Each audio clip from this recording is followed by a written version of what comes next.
Hello friends, welcome to my channel. मैं प्रिया श्रीवास्तव आप सभी का स्वागत करती हूँ आपके अपने चैनल पर। जैसा कि मेरा आपने पहले का वीडियो देखा है, पार्ट 1 बनाया मैंने केवीएस पीआरटी का, जो फेब में अभी एग्जाम हुए हैं ऑनलाइन। ऑल शिफ्ट का मैं एक साथ एनालिसिस लेकर आई हूँ। मेरी इससे पिछली वीडियो में पार्ट 1 है, क्योंकि तबीयत खराब होने की वजह से मुझे कोल्ड हो गया, तो कल मैं वीडियो को पूरा कंप्लीट नहीं कर पाई थी। तो आज मैं इस वीडियो को कंप्लीट कर रही हूँ पार्ट 2 के रूप में। और जितने भी एग्जाम केवीएस में आए हैं पीआरटी में, मैंने उन सभी का समावेश करना चाहा है इस अपने वीडियो में। तो आशा करती हूँ आपको मेरा ये कंटेंट और वीडियो पसंद आएगी। और अगर आपको मेरा ये प्रयास अच्छा लगता है तो प्लीज मुझे लाइक कीजिए, मेरे चैनल को सब्सक्राइब कीजिए और मुझे प्रमोट कीजिए। ओके, लेट्स स्टार्ट करते हैं आज की अपनी वीडियो को। जैसा कि मैंने आपको पहले ही बता दिया है कि मैंने कल की वीडियो में, जो मेरी प्रीवियस वीडियो है, इसमें मैंने आपको काफी क्वेश्चन करा दिए हैं। फिर भी कुछ क्वेश्चन रह रहे हैं जिनका मैं आपको अभी बताऊंगी इस वीडियो में। तो आप ध्यान से पढ़िए इसको, और मैं आशा करती हूँ कि आपको बहुत हेल्प मिलेगी। जो आने वाली आगामी परीक्षाएं हैं, केवीएस और एनबीएस और DSSB तीनों ही वैकेंसी बहुत जल्द आपके समक्ष होंगी। तो आशा करती हूँ आपको काफी इससे हेल्प मिलेगी। और आप अगर मेरी वीडियो को देखते हैं अच्छे से, तो आपके कम से कम 200 से 300 प्रश्न बिल्कुल इसी वीडियो को देखकर कंप्लीट हो जाएंगे। और ये ऐसे हैं जो मोस्ट इंपॉर्टेंट हैं, जो सारे एग्जाम्स में पूछे जाते हैं। ये सारे क्वेश्चन मैंने लास्ट वीडियो में करा दिए हैं, पार्ट 1 के रूप में आपको मिल जाएंगे। तो अब मैं पार्ट 2 के रूप में आगे इससे आगे की क्वेश्चन कराती हूँ। तो यहाँ तक तो मैंने आपको पार्ट 1 में करा दिया है। अब मैं आपको यहाँ से स्टार्ट करती हूँ रिकनेक्ट का। जिसे मैंने क्वेश्चन का पहले भी मेंशन किया है, मैंने क्वेश्चन जो भी है सब्जेक्ट वाइज उनका क्लासिफिकेशन नहीं किया है। पर ये है कि जितने भी क्वेश्चन मुझे मिले हैं, मैंने उनको समावेश किया है। कमेंट बॉक्स में बहुत सारे फ्रेंड्स ने बताया था कि ये क्वेश्चन आए थे, तो मैंने उनको एनालिसिस करके सटीक रूप से रखने का प्रयास किया है। तो आप इस तरह से अब स्टार्ट करते हैं पढ़ना, और देखते हैं कैसे कैसे प्रश्न केवीएस पीआरटी में ऑल शिफ्ट में पूछे गए थे। कोई क्वेश्चन किसी शिफ्ट का है तो कोई क्वेश्चन किसी शिफ्ट का है। ठीक है, तो अब देखते हैं कि रिकनेक्ट का एंटोनिम्स क्या होता है। जैसे इंग्लिश में एक प्रश्न पूछा गया था, रिकनेक्ट का एंटोनिम्स क्या होता है। तो जैसे मैं आपको बता दूं कि रिकनेक्ट जो होता है, एक वर्ड है जिसको आप देखते हैं कि जैसे एंटोनिम्स पूछता है, किसी वर्ड का सिनोनिम्स पूछता है। तो इंग्लिश में जो है कुछ चीजें केवीएस ने दे रखी हैं कि हमें क्या पूछ रहा है। तो जैसे रिकनेक्ट का एंटोनिम्स क्या होता है, रिकनेक्ट का एंटोनिम्स होता है कनेक्ट या मीठी। आप मिला लेंगे कि ऑप्शन में क्या आया था। ठीक है, तो ये मैंने बता दिया, इसमें आप मैच कर लिए क्या ऑप्शन आया था। उसके बाद प्रोफेन एक वर्ड था, प्रोफेन का सिनोनिम्स पूछा था, जैसे होली और प्योर होता है इसका। फिर एक्टिव वाइज पैसिव वाइज पूछा गया था, जिसमें एरर फाइंडिंग के लिए कुछ क्वेश्चन पूछे गए थे, कुछ डायरेक्ट इनडायरेक्ट से थे, कुछ टेंस से। ये था कि टेंस से ज्यादा क्वेश्चन थे, 3 से 4 क्वेश्चन टेंस से ही सीधे पूछ लिए गए थे। वो भी ज्यादातर प्रेजेंट टेंस से थे, प्रेजेंट परफेक्ट टेंस को ज्यादा ही पूछा गया था। तो आप टेंस को अच्छे से पढ़ कर जाइए जब भी एग्जाम देने जाइए। तत्सम तद्भव पूछा गया था, कुष्ठ कोढ़, यानी कि तत्सम जो है कुष्ठ है, कुष्ठ शब्द जो है तत्सम है, इसका तद्भव पूछा था तो क्या होगा, कोढ़ हो गए।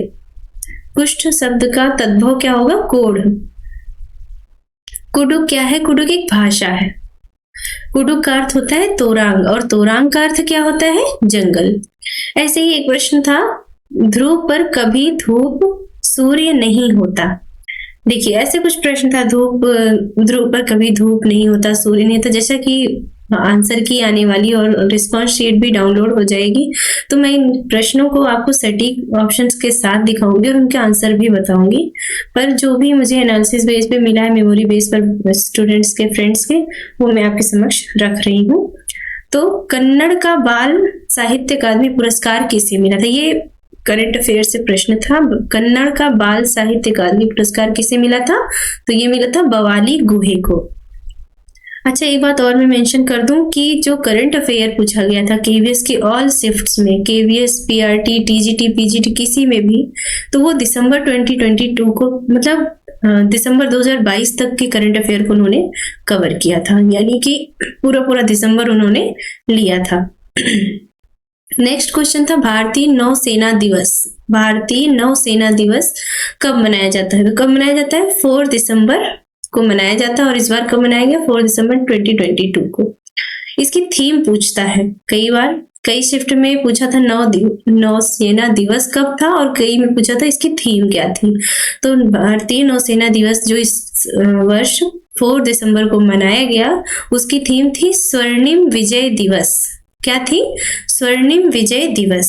नेक्स्ट, रीजनिंग में दिशा आधारित प्रश्न थे। जैसे राम सेंटर में खड़ा है, बीच में किसी स्थान पर अपने घर पर खड़ा है, पूर्व की ओर मुंह करके बैठा हुआ है, तो वो 5 मीटर पश्चिम की ओर जाता है, फिर 5 मीटर पूर्व की ओर जाता है, फिर ऐसे करके आप बताइए वो अपने प्रारंभिक स्थान से कितनी दूरी पर और किस तरफ मुंह करके खड़ा हुआ है। तो ऐसे प्रश्न थे रीजनिंग से, जो बहुत इजी होते हैं। अगर आपने प्रैक्टिस थोड़ा सा भी किया होगा तो आपको काफी आसानी से आप कर ले जाएंगे। तो नेक्स्ट था क्वेश्चन अनुच्छेद 45 में पर्यावरण से पुरस्कार से संबंधित प्रश्न थे। अनुच्छेद 45 से रिलेटेड प्रश्न थे। सॉरी फ्रेंड्स, मुझे कोल्ड की वजह से थोड़ा बोलने में प्रॉब्लम हो रही है।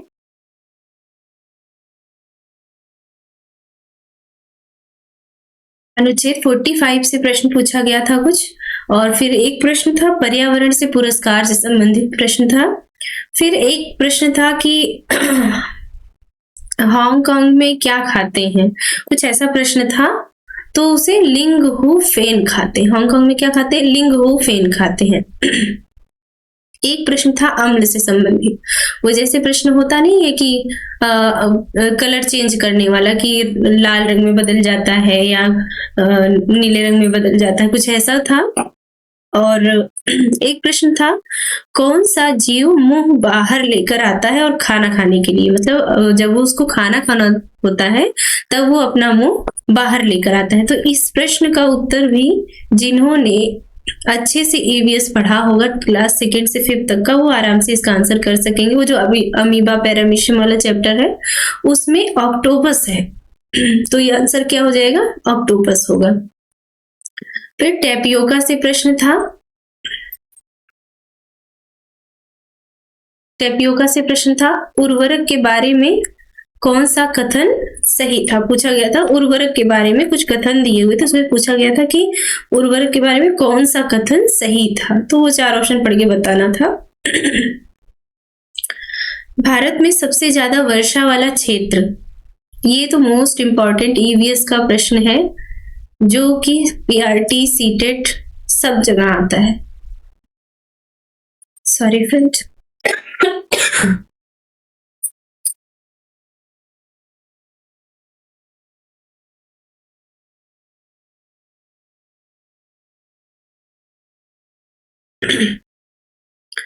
टैपियोका से प्रश्न था उर्वरक के बारे में कौन सा कथन सही था। सॉरी फ्रेंड्स,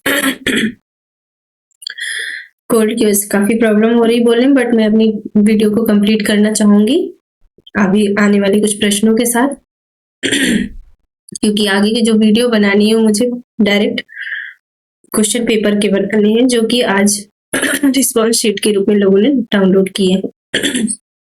नेक्स्ट है भारत में सबसे ज्यादा वर्षा वाला क्षेत्र कौन सा है? इसका आंसर क्या होगा? मौसिन राम, जो कि मेघालय में है। अच्छा, पहले कुछ साल पहले क्या होता था? चेरापूंजी होता था, तो बच्चे क्या ऑप्शन टिक करते थे? चेरापूंजी। लेकिन अब चेंज होकर के क्या हो गया है? मौसिन राम, जो कि मेघालय में स्थित है। नेक्स्ट क्वेश्चन था पाचन तंत्र से संबंधित प्रश्न था। पाचन तंत्र से संबंधित प्रश्न था। एक प्रश्न था मिट्टी के प्रकार से, ये किस प्रकार की मिट्टी है। ठीक है। नेक्स्ट क्वेश्चन था ट्यूबरकुलोसिस किससे होता है। जीवाणु से, विषाणु से, ऐसे करके पूछा था। तो ट्यूबरकुलोसिस किससे होता है। बैक्टीरिया से होता है।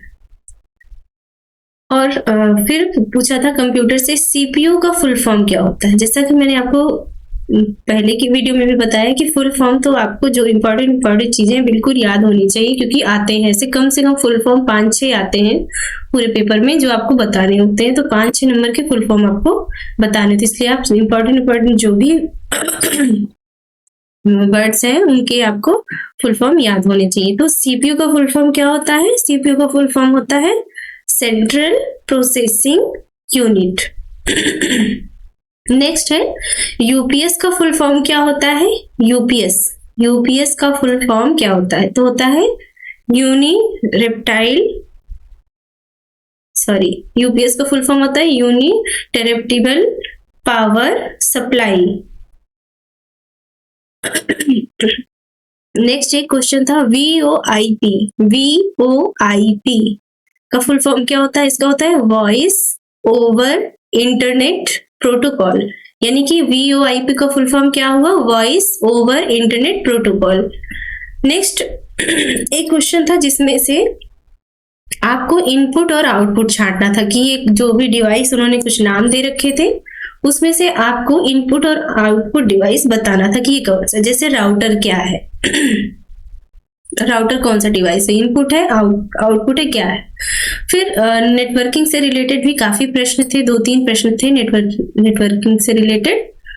तो अब नेक्स्ट प्रश्न हिंदी सेक्शन से है। जैसा कि मैंने आपको पहले बताया मेरी इस वीडियो में आपको सभी सब्जेक्ट के सेक्शन से आपको क्वेश्चन मिलेंगे, तो मैंने उनको सेक्शन वाइज ना बना करके एक साथ समावेश किया है, क्योंकि जब अभी हम पेपर देने जाते हैं ऑनलाइन पेपर में तो वहां पर एक एक सब्जेक्ट का ना करके मैंने कंप्लीट करके बताया, क्योंकि जैसे कभी रीजनिंग आ रही है तो कभी करंट अफेयर आ रहा है, तो ऐसे से आ जाते हैं उन प्रश्न में भी, वहां पेपर में भी। तो इस तरह मैंने भी उन्हें अलग ज्यादा नहीं किया है, तो साथ में ही दे दिया है। तो जैसे पानी रे पानी, पानी रे पानी, रचनाकार का नाम बताना है। ठीक है। नेक्स्ट है वेब वर्ड में कितने एक्यूट एंगल बन रहे हैं। ठीक है। तो या कितने न्यून कोण बन रहे हैं। जैसे अब आपको इसका बताना है वेब वर्ड जो है उसमें कितने एक्यूट एंगल या न्यून कोण बन रहे हैं। एक प्रश्न था नाइट्रोजन स्थिरीकरण से लेकर प्रश्न था कुछ, नाइट्रोजन स्थिरीकरण भी आपको पढ़ना होगा। नेक्स्ट था जंगल अधिकार अधिनियम 2007। जंगल अधिकार अधिनियम 2007 से था, जो उसमें था कि कुछ ऐसा एक्ट है कि जो लोग जंगल में 25 वर्षों से अधिक जिस भूमि को जोतेंगे, बोएंगे, अनाज उगाएंगे, फसल की रोपाई करेंगे, बुआई करेंगे, उन लोगों की ही वो जमीन हो जाएगी। तो ऐसे करके 4 ऑप्शन दिए हुए थे, उसमें से ये वाला ऑप्शन, जो लोग मतलब 25 वर्ष से वहां पर रहेंगे, खेती करेंगे, वो जमीन उनकी हो जाएगी। इस एक्ट के तहत ये ऑप्शन बिल्कुल सही होगा। नेक्स्ट था कंप्यूटर से एक्ट 2000 से प्रश्न था, कुछ कंप्यूटर के अकॉर्डिंग था प्रश्न। उसके बाद था विसर्ग कौन सा नहीं है। कुछ शब्द दिए हुए थे, उसमें से पूछा था विसर्ग कौन सा नहीं है। फिर समास से प्रश्न था, कौन सा समास है। एक प्रश्न था मधुबनी से रिलेटेड। उसके बाद था ब्लूटूथ कौन सा नेटवर्क बनाता है। अब ये तो बहुत, ब्लूटूथ तो लोग बहुत ही फेमिलियर, बहुत यूज करते हैं, लेकिन इतना नहीं समझते कि नेटवर्क कौन सा बनाता है। 90% लोग इसका आंसर नहीं कर पाते, लेकिन जिन्होंने पढ़ा है वो आंसर इसका आसानी से कर लेंगे। तो ब्लूटूथ कौन सा नेटवर्क बनाता है, ब्लूटूथ पैन नेटवर्क बनाता है। नेक्स्ट दान का हिसाब, ये हिंदी है, हिंदी से पूछा था दान का हिसाब के लेखक कौन है। और स्वामी का दादी, स्वामी का दादी, ये कौन सी विधा है? तो ये कहानी विधा है। नेक्स्ट क्वेश्चन था हमसे सब कहते कि रचनाकार कौन है? तो इसके रचनाकार कौन है? निरंकार देव सेवक जी हैं। नेक्स्ट क्वेश्चन हम देखते हैं सूर्य का पर्यायवाची शब्द बताना था। और 4 ऑप्शन दिए हुए थे तो बहुत ही इजी है, सभी को आता है, ये तो बताने की आवश्यकता नहीं है।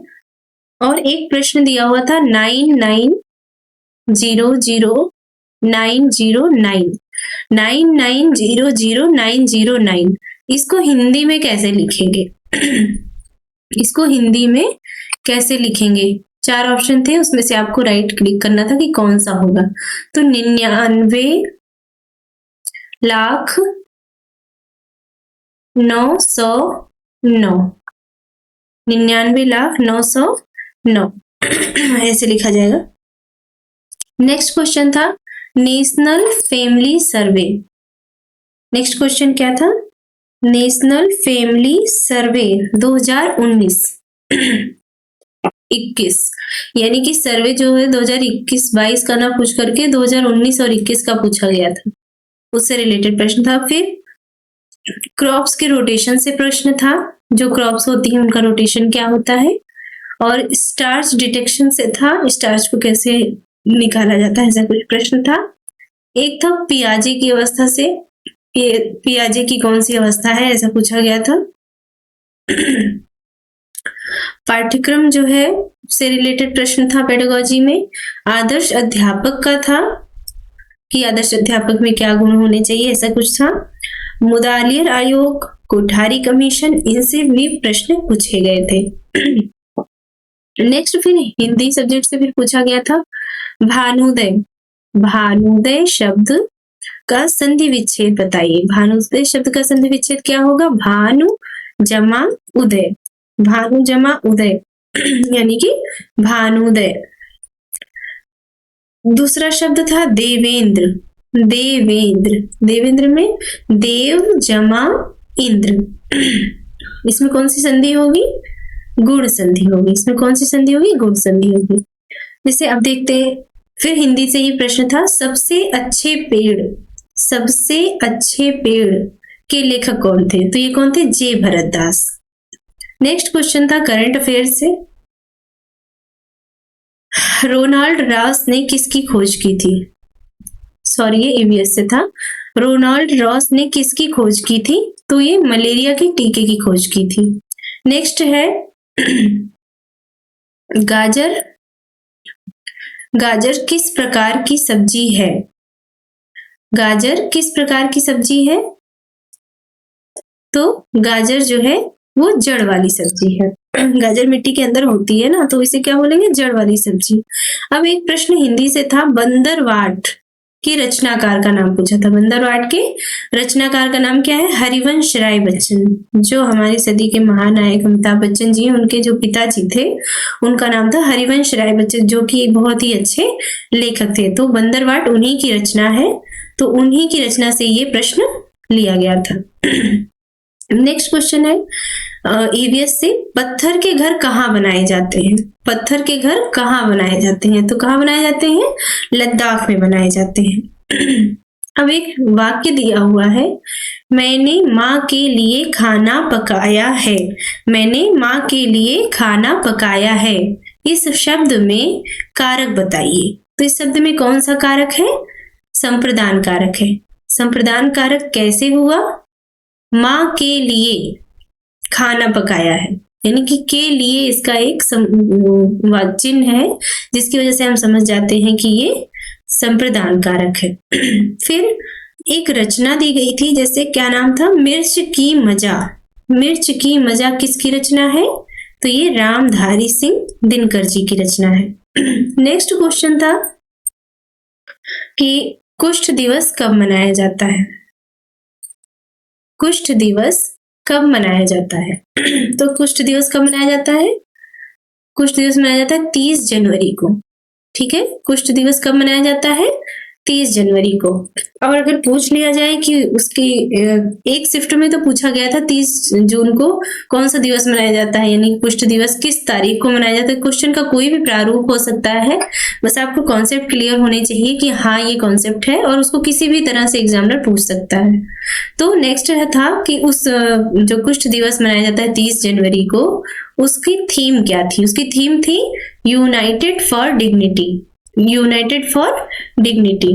फिर नेक्स्ट क्वेश्चन है भारत रत्न संविधान के किस अनुच्छेद में है। देखिए भारत का जो सर्वोच्च सम्मान होता है वो क्या होता है, भारत रत्न। अगर भारत का कोई व्यक्ति भारत रत्न से सम्मानित है तो वो जान लीजिए कि बहुत ही सम्माननीय व्यक्ति है और ये भारत का सर्वोच्च पुरस्कार है। तो भारत रत्न संविधान के किस अनुच्छेद में है, तो कहाँ है, 18 और भाग 1 में है, अनुच्छेद 18 के भाग 1 में है। नेक्स्ट देखते हैं क्या क्वेश्चन था।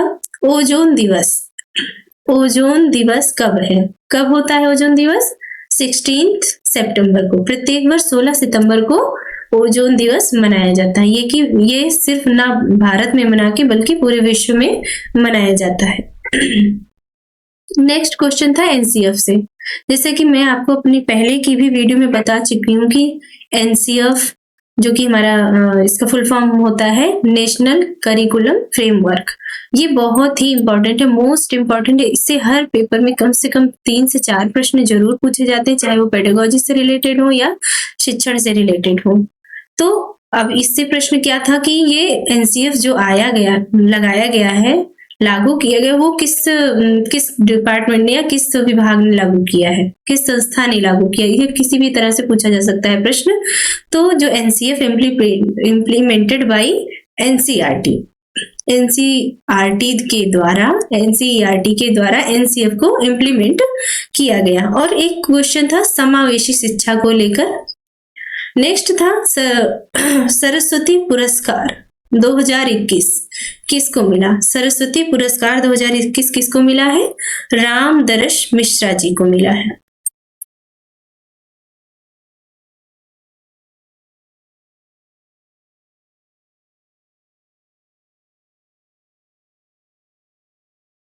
Next national institute of mountaineering कहाँ है। देखिए माउंटेनिंग करने के लिए जो पर्वतारोही होते हैं उन्हें डायरेक्ट पर्वतों पर चढ़ने की इजाजत नहीं दी जाती है, क्योंकि कुछ भी हो सकता है। तो उन्हें एक प्रॉपर ट्रेनिंग दी जाती है जिन्हें पर्वतारोहण करना होता है।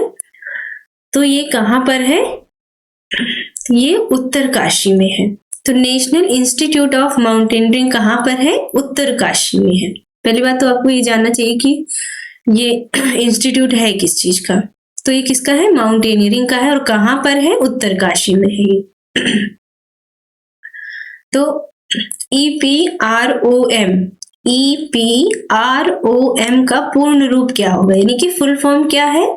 इसका फुल फॉर्म होता है erasable programmable read only memory. देखिए जो रोम होता है रीड ओनली मेमोरी होता है, और ये ईपी रोम पूछ लिया है तो इसका क्या हो जाएगा, erasable programmable read only memory.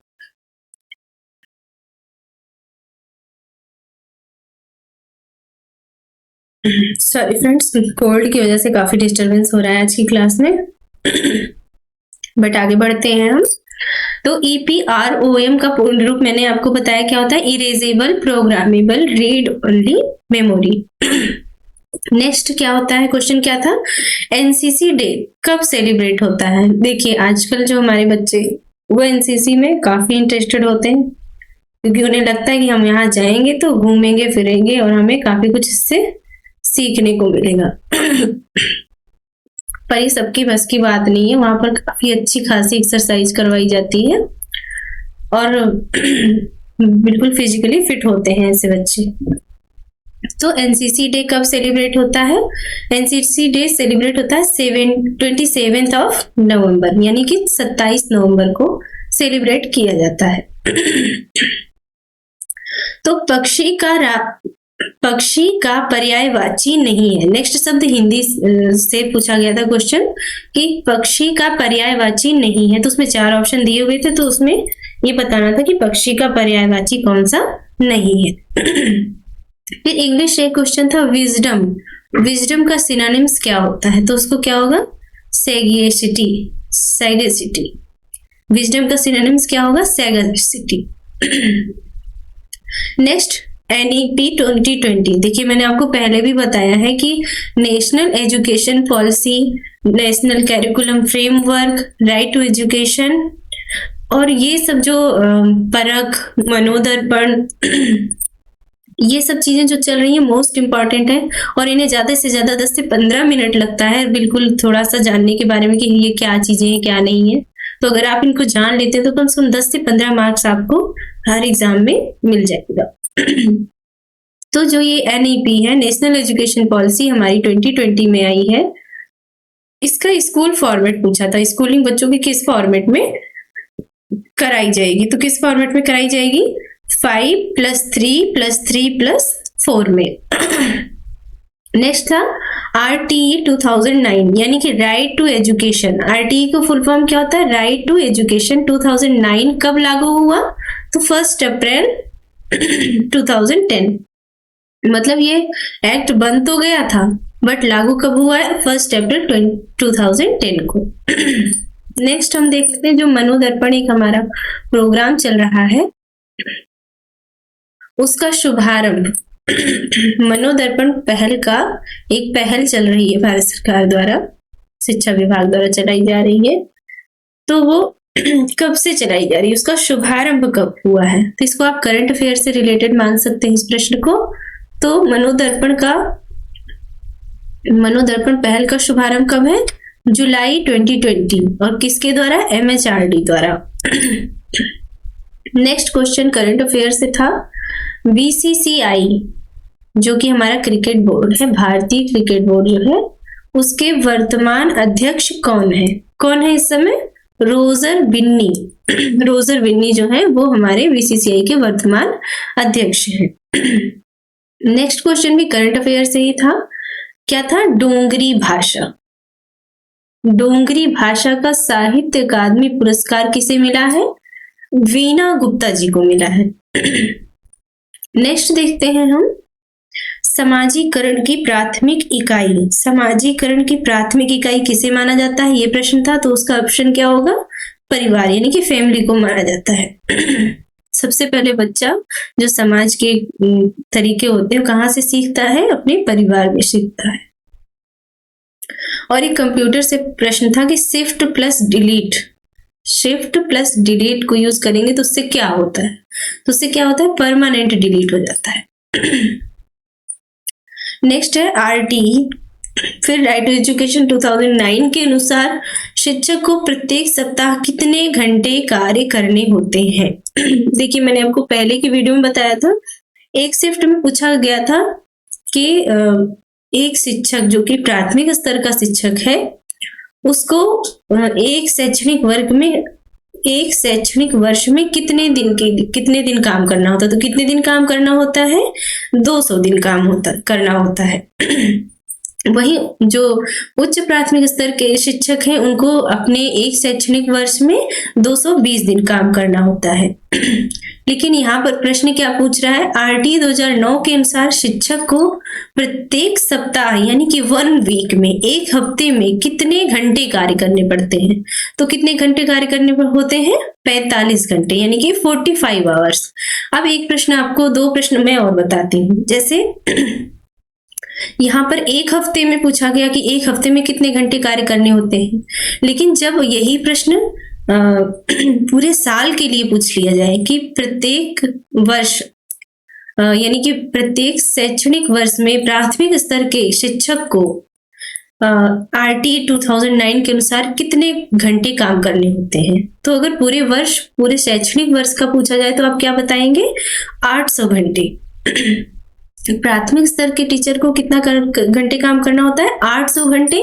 और वहीं अगर पूछा जाए कि उच्च प्राथमिक स्तर जो होते हैं टीचर, उनका जो शैक्षणिक वर्ष होता है उन्हें कितने घंटे काम करने होते हैं, तो उन्हें करने होते हैं 1000 घंटे। जैसे उनके 200 से 220 का अंतर है, यानी कि 20 का अंतर है 20 दिनों का, और यहाँ घंटे में कितना है 200 घंटे का अंतर है। तो आप इस तरह से इसको याद कर सकते हैं। तो जैसे शिक्षक को प्रत्येक सप्ताह कितने घंटे कार्य करने होते हैं, तो 45 घंटे काम करने होते हैं। इससे आपको 4 से 5 प्रश्न बिल्कुल क्लियर हो गए होंगे। अब वो पूछे चाहे जहां से, आपको आंसर उसका पता होगा। अब एक था चंगपा अपने बकरी और भेड़ों को कहाँ रखते हैं। चंगपा एक जनजाति है, वो बकरी और भेड़ों को कहाँ रखते हैं, तो कहाँ रखते हैं, लेखा के अंदर, लेखा के अंदर रखते हैं। नेक्स्ट क्वेश्चन था बाला, BALA किस टाइप के सीखने का तरीका है, तो ये बच्चे में लिखने में दिक्कत जो होती है सॉरी, बाला किस टाइप के सीखने का तरीका है, ये क्वेश्चन अलग था। और नेक्स्ट क्वेश्चन पेडागोजी से ही था, बच्चे में लिखने में जो दिक्कत होती है, जो विकार होता है, लेखन संबंधी विकार होता है बच्चे में, वो किसे किसे बोलते हैं, तो उसे बोलते हैं डिस्ग्राफिया। जैसे मैंने आपको पहले की वीडियो में भी अपने बताया है कि जो पठन संबंधी विकार होता है वो क्या होता है, उसका भी मैंने आपको बताया है। और जो गणितीय आकलन संबंधी विकार होता है उसके बारे में भी आपको मैंने बताया है, डिस्कैलकुलिया कहते हैं उसको। तो इसी तरह से बहुत सारे विकार होते हैं जो आपको